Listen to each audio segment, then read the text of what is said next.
Yes, folks, we have two fundamental problems undermining democracy today, both here in New Zealand and overseas. And that is the left-wing domination of the media and the left-wing domination of education. Now, in New Zealand, we own the education system and we own TVNZ, yet both are controlled by the progressive left. And I'm still not hearing any policy coming from any political party, including the New Conservatives, on how they propose to address these problems. Now, in the following video, Lara Logan, a former CBS reporter, exposes the magnitude of the problem in respect to the media in an interview with Mike Ritland on his podcast. Have a look at this.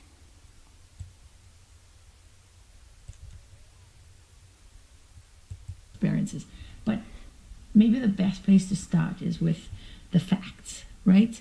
You say the media is mostly liberal.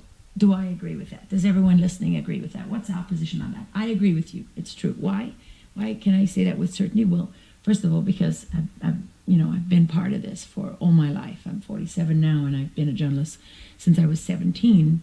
And the media everywhere is mostly liberal, not just in the U.S. But in this country, 85% of journalists are registered Democrats. So that's just a fact. Yes, it's a fact. And I would say the problem is much worse in New Zealand. I would say that figure is around 95%. 95% of our media would be progressive left. Right? No one's registering Democrat when they're rarely a Republican. So the facts are on the side of what you just stated. Most journalists are left or liberal or Democrat or whatever word you want to give it. I always joke that the other 14% were too lazy to register. And there's maybe 1% that's on the right. Yeah. That's a joke, but really when you think about it, visually, anyone who's ever been to Israel and been to the Wailing Wall has seen that the women have this tiny little spot in front of the wall to pray, and the rest of the wall is for the men. Mm-hmm. To me, that's a great representation of the American media, is that, in this tiny little corner where the women pray, you've got Breitbart and Fox News and, a few... And in New Zealand, we don't even have that. We don't have Breitbart or Fox. We have no one in New Zealand representing the right. Others, and then from there on, you have CBS, ABC, NBC, Huffington Post, Politico, whatever, right? All of them. And that's a problem for me. And it's a problem for me too, because our left-wing media source all their fake news from those fake news channels for their international news. Because even if it was reversed, if it was, mostly, right, on the right and a little bit, that would also be a problem for me.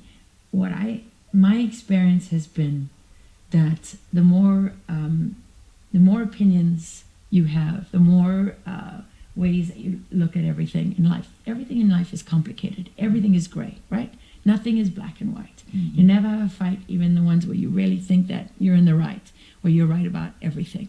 So someone very smart taught me a long time ago that how do you know you're being lied to? How do you know you're being manipulated? How do you know there's something not right with the coverage? When they simplify it all, and there's no gray. There's no gray. It's all one way. Well, life isn't like that. If it doesn't match real life, it's probably not, something's wrong, right? So, for example, all the coverage on Trump all the time is negative. There's nothing, no mitigating policy or event or anything that has happened since he was elected that is out there in the media that you can read about, right?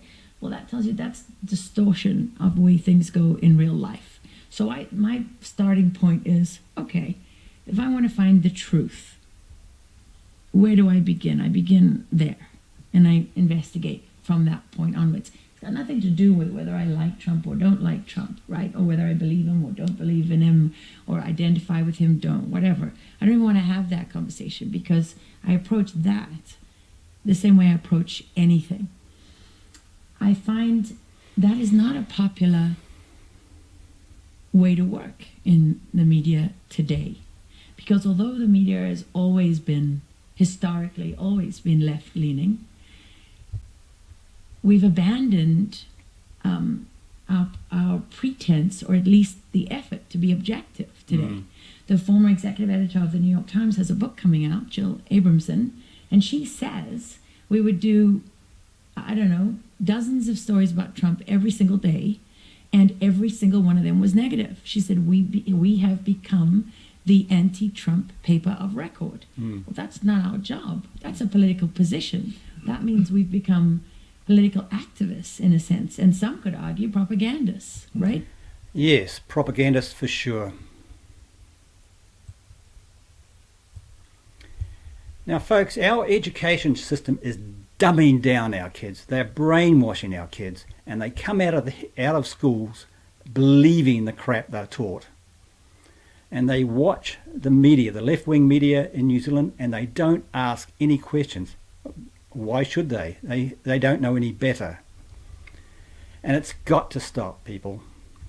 So come on, new Conservatives, do something about it. Make policies regarding the education system and the media, and how you are going to stop the left-wing domination of both of those areas.